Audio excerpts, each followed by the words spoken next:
Chapter 1. Understanding your partner's body is the key to pleasing them. Many men find it difficult to understand why a woman can't come just as quickly as they can. After all, the male orgasm is far easier to understand and achieve than a woman's. It all comes down to understanding the female anatomy and realizing that patience and time are just as important as what you consider to be the final course. Enjoying the journey is just as much fun.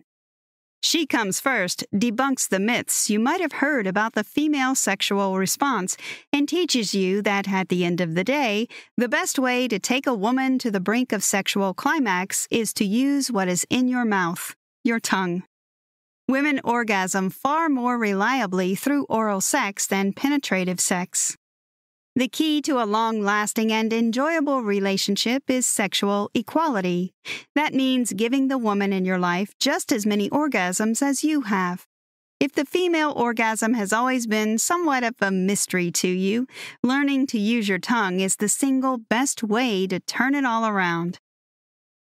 Chapter 2. The Mystery of Female Sexuality. It's a fair assessment that most men don't understand female sexuality well, although few are brave enough to admit it. If you ask most women, they will tell you that although they may enjoy the sex life they have with their partner, they probably don't manage to orgasm regularly.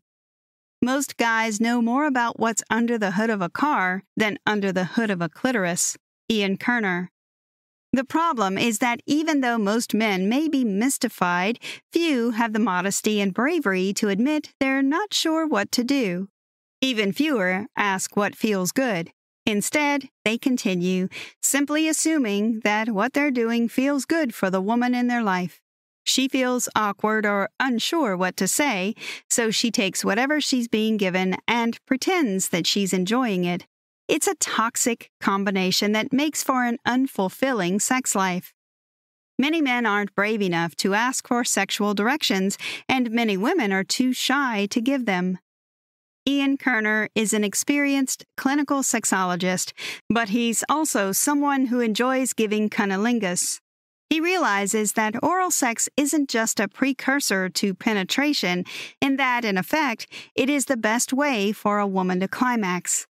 If you ask most women, they'll tell you that they're more likely to come from a tongue than a penis. It's that simple. Chapter 3. The Inevitable Male Climax.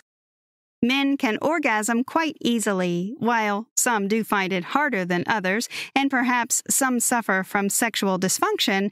The final result usually occurs at some stage, whether sooner or later. For women, it's not that easy, and the climax may not occur at all. Most men climax every time, but many women don't. It takes much longer for a woman to reach the big O.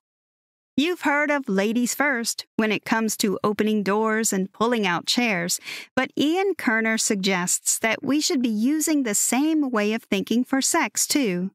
He also gives an example of a lady who was questioned by the police after she cut off her husband's penis. Her reason for her actions? That her husband always had his climax and never waited for her to have hers. Alfred C. Kinsey was famous for his studies into sexuality, and he interviewed thousands of men and women as part of his research. Within that, he found that a massive 75% of men managed to ejaculate within 2 minutes. Women can take a lot longer than that if it happens at all. In that case, a man's climax is inevitable, but a woman's is far from it. Also, a 1994 survey by the University of Chicago found that only a third of women always have an orgasm. That means that 2 out of every 3 women don't. Chapter 4. Clitoris 101. Understanding the clitoris gives you the power to understand the female orgasm in its entirety. There are 3 components to the clitoris: the head, the shaft, and a base, just like the male penis. Some of the clitoris is visible externally, and some is situated internally, out of sight. The sensitivity of the clitoris can be explained by the fact it contains more than 8 100,000 nerve endings, which is more than any other part of the body. When you think about the clitoris in that way, you can stop calling it a love button or a bump and start to understand that it is the ultimate feature of female sexual pleasure. The clitoris is a woman's go-to area for sexual pleasure. Ignore it at your peril. Men often use language and words such as hard and deep when talking about sex. Still, when you consider the anatomy of the vagina, you'll understand that it doesn't matter how hard or deep you go, because most of the vagina isn't at all sensitive, especially the deeper you go. Most women may not even notice how deep you go in the vagina, but will be very aware when you touch the clitoris. The vagina is sensitive, but most women notice more effects when touching the clitoris than how deep you go in the vagina. You've no doubt heard about G-spot orgasms, blended orgasms, and vaginal orgasms, and for some reason, the clitoral orgasm is thought of as second-rate.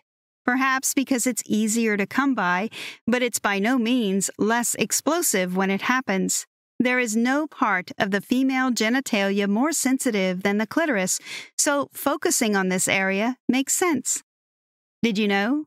The clitoris varies in size, but the average is between 7 to 12 centimeters. Most of that is located inside the body, with only the head visible on the outside. Chapter 5. Your most potent sexual tool is in your mouth. Many historical studies have found that women have a more fulfilling sex life when their partner regularly uses direct clitoral stimulation. As a result, they're far more likely to orgasm regularly. The truth is that most positions used during sexual intercourse aren't designed to stimulate the clitoris, and as a result, it is forgotten. Many sexual positions don't allow for direct clitoral stimulation. This is why many women don't climax from penetration alone. When using the tongue, you have a very reliable tool at your disposal.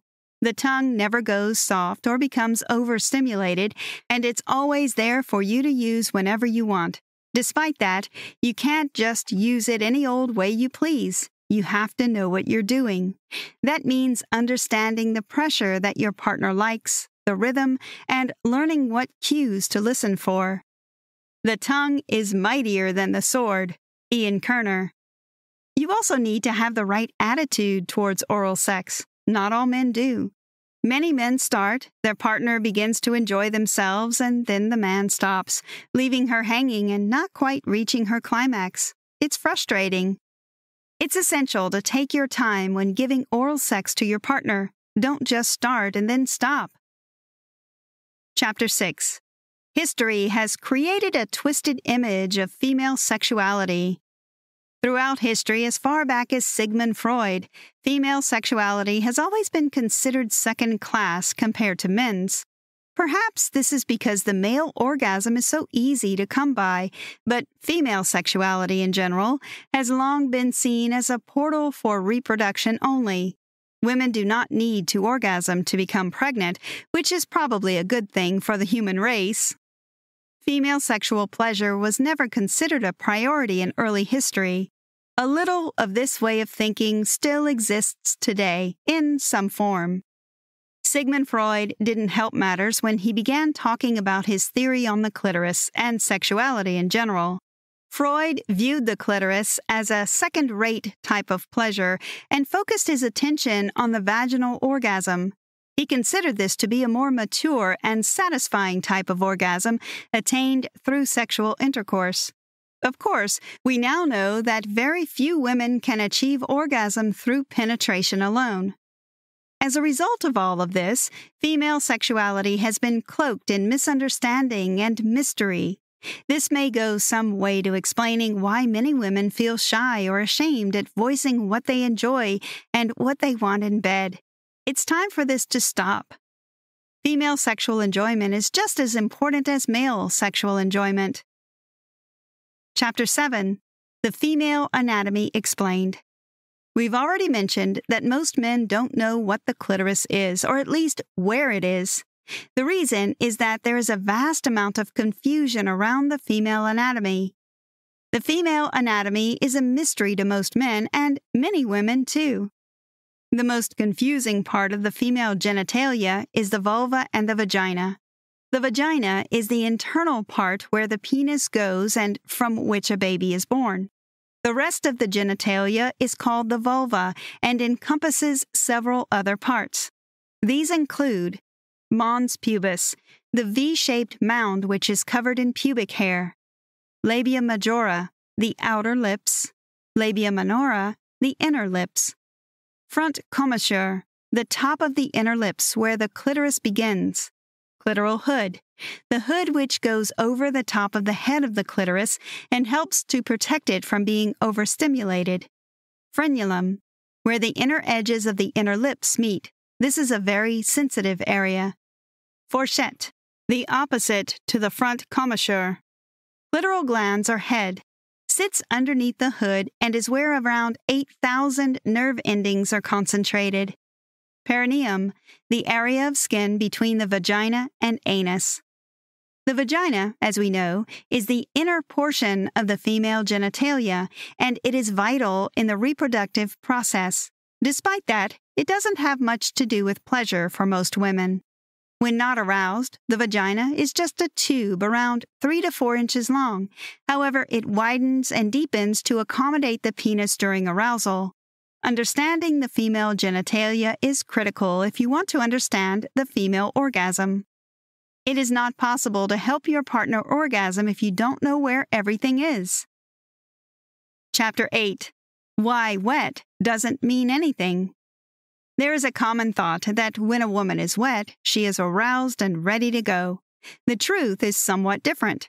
After any stimulation, the vagina starts to sweat a little.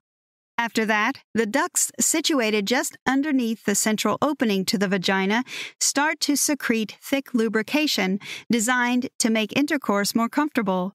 That is the biological side of it. A woman can be wet but not really that turned on, i.e., not adequately stimulated or aroused. It's far better to look for other cues in terms of whether she is ready to go or not.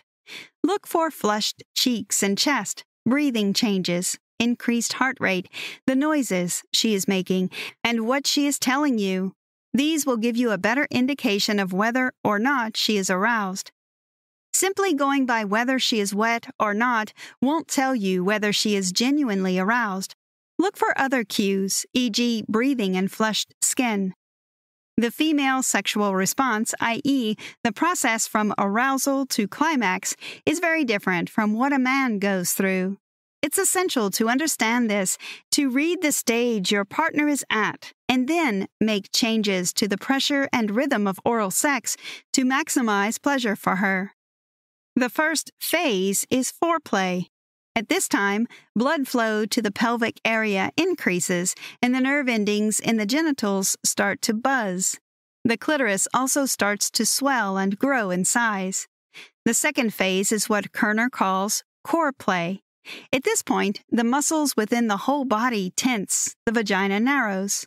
The clitoris is also very sensitive, and she is likely to have flushed skin, a faster heartbeat, and changes in her breathing. If she reaches orgasm, this will result in tension building, exploding, and then contractions within the vaginal muscles. The final phase is called resolution. The female genitals take longer to return to normal than a man's, so she can go again very quickly indeed. Apart from the clitoris, the female genitalia isn't hypersensitive after climax. Chapter 9. Conquering hygiene concerns. 2 of the main reasons why some men don't like giving oral sex to a woman are hygiene and smell. Provided a woman has an average level of hygiene, as most women do, there are no issues at all. According to her monthly cycle stage, the female genitalia varies in terms of scent and changes from time to time. At no stage should a woman's genitals smell unpleasant unless there is a bacterial infection that needs addressing. In terms of cleanliness, female genitals are self-cleaning. It's really not a good enough excuse for avoiding oral sex because this self-cleaning means that the vagina is, therefore, cleaner than the mouth. all this fuss and hullabaloo over hygiene, and yet, in reality, a woman's genitals are a self-cleaning system. Ian Kerner. There is a false idea that oral sex is sacred and only practiced between married or long-term couples. That doesn't have to be the case, but you need to be careful that you don't go around casually giving oral sex without any thought to safety. There are still sexually transmitted disease, STD, risks with oral sex. Still, these can be drastically reduced by ensuring that you don't give oral sex when you have any cuts or active sores on your mouth, and that you use a dental dam as barrier protection. Giving oral sex isn't free from risks, and it is still possible to transmit or catch an STD. Always practice safety first. Chapter 10. Have the ideal cunnilingus attitude. Now that you know all the basics of female genitalia and why oral sex is the best way to give your partner the ultimate pleasure, you need to ensure that you have the right attitude towards giving such joy. Always put off your own gratification to ensure that your partner receives the same pleasurable experience, and make sure that you focus your attention on the clitoris. Forget any stereotypical ideas or judgments you might have made or heard concerning oral sex and simply enjoy it. It's also vital that you take your time, be patient, and always be gentle. Having the right attitude towards oral sex will help you relax and allow you to give her a better experience. Building up a sense of anticipation is very important and could include sending flirty texts throughout the day or a quick whisper in the ear about what you're going to do. Avoid making direct contact with her genitals for the first 10 minutes or so, focusing on other parts of the body. This builds even more excitement and will have her shivering in anticipation. Ensure that you concentrate on her response to each move you make and read the signs she's giving you. Of course, don't worry if you need to ask her how good something feels, and always listen to the direct communication she is giving to you. Don't forget her breasts, as these are a huge erogenous zone, just like the rest of our body. To relax you both before you begin, why not take a shared bath and consider using candles for soft lighting? A shared bath can also relieve any hygiene concerns either of you might have. Sharing a sexy bath before you head to the bedroom is a great way to achieve ultimate hygiene and get you both in the mood. As she becomes more aroused and she's reaching the point of climax, continue using your tongue, but add in the use of your fingers internally for extra stimulation. Be sure to use a rhythm she is responding to push her over the edge. Conclusion. Cunnilingus has long been a taboo subject or confusion, but it's something that needs to have all myths around it shattered. This is the best way to bring your partner to orgasm consistently and boost the quality of your sex life as a couple. Understanding the female anatomy and how it all works is vital to understanding how best to give cunnilingus to your partner. Taking the time to understand this and focus your attention on the lady in your life with the right attitude towards oral sex will be one of the best steps you can take in your joint sex life. If you simply assume that what you're doing for your partner is okay and that she enjoys it every time, you may find yourselves stuck in a sexual rut. The truth is that many women are worried about telling their partner that they'd like them to do something a little different or touch them somewhere else. Most men are also unlikely to ask if what they're doing is okay or whether they could do something better or differently. This leads to an unsatisfying sex life and less of a connection between you as a couple. Communication is vital. Talk to your partner and ask her what she wants. And if you're a lady reading this, don't be scared to give him some gentle directions. Try this. Take the time to understand the various parts of the female genitalia. Enjoy a shared bath together and perhaps a massage to relax both of you and create the right atmosphere from the start. Take the time to read her nonverbal signals and any other signs aside from lubrication. Look for breathing, flushing, and other signs as confirmation of how she is really feeling.